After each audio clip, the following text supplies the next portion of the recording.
Assalamualaikum warahmatullahi wabarakatuh. Apa kabar Anda Ibu? Semoga selalu dalam keadaan sehat ya. Jika ada yang mengalami sakit, semoga diberi kesembuhan oleh Allah Subhanahu wa taala. Amin ya rabbal alamin. Alhamdulillahirabbil alamin, wassalatu wassalamu ala asrofil anbiya'i wal mursalin wa ala alihi wa sahbihi rasulillahi ajma'in.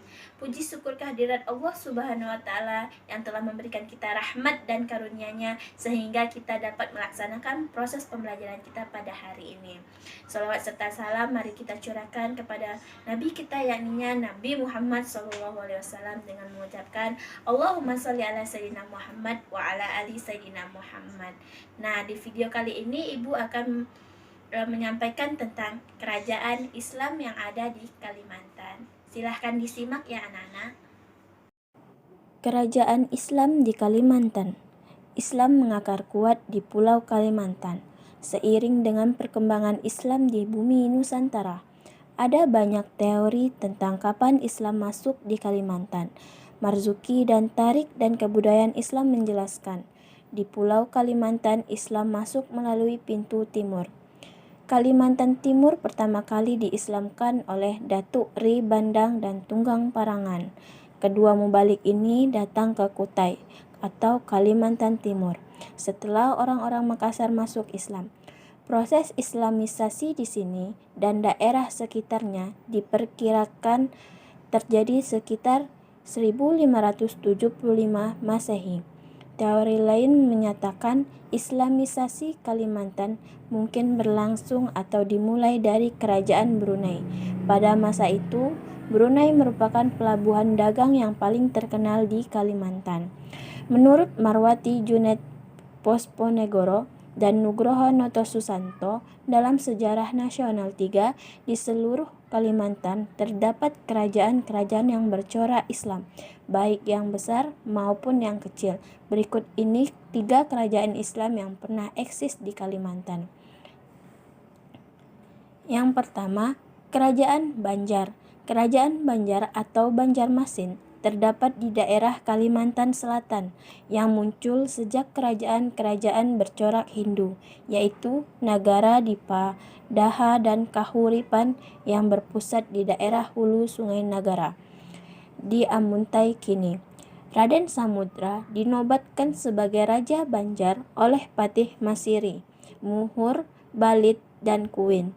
Pada waktu menghadapi perperangan dengan Daha, Raden Samudra minta bantuan Demak sehingga dapat kemenangan.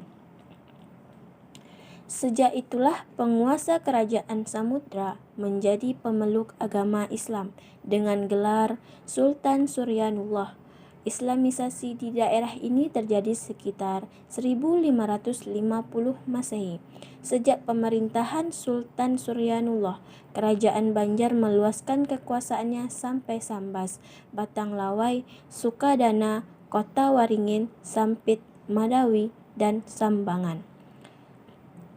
Yang kedua, Kerajaan Kutai. Kerajaan Kutai terletak di tepi Sungai Mahakam, Kalimantan Timur, yaitu di sekitar pertemuan Sungai Mahakam dengan anak sungainya. Kerajaan Kutai merupakan kerajaan tertua di Indonesia. Dulu kerajaan ini bercorak Hindu karena letak kerajaan yang strategis, yakni berada di jalur perdagangan antara Cina dan India, sehingga menunjang ekonomi kerajaan dan menjadi pintu masuknya bagi agama Islam. Kedatangan Islam di Kalimantan Timur dapat diketahui dari Hikayat Kutai yang menyatakan bahwa pada masa pemerintahan Raja Mahkota datang 2 orang mubalik yang bernama Tuan Ri Bandang dan Tuan Tunggang Parangan. Mereka datang di daerah Kutai setelah mengislamkan masyarakat Sulawesi Selatan. Peristiwa ini terjadi pada akhir abad ke-16. Pada abad ke-17, agama Islam mulai diterima dengan baik oleh kerajaan Kutai Kartanegara dan rakyat-rakyatnya. Yang ketiga, Kerajaan Pontianak. Kesultanan Pontianak didirikan pada akhir abad ke-18 Masehi, sekaligus merupakan kesultanan termuda yang lahir di wilayah Kalimantan Barat. Sebelumnya telah banyak terdapat kesultanan atau kerajaan lainnya yang telah lebih dulu berdiri di wilayah ini, seperti Kerajaan Landak 1472 Masehi, Matan 16 Masehi, Mempawah 16 Masehi, Sambas 17 Masehi, dan lainnya. Syarif Abdurrahman Al-Qadri dinobatkan sebagai Sultan Pontianak pertama. Letak pusat pemerintahan ditandai dengan berdirinya Masjid Raya Sultan Abdurrahman Al-Qadri dan Istana Qadariyah yang sekarang terletak di Kelurahan Daiyam Bugis, Kecamatan Pontianak Timur. Ia memerintah dari tahun 1771 sampai 1808.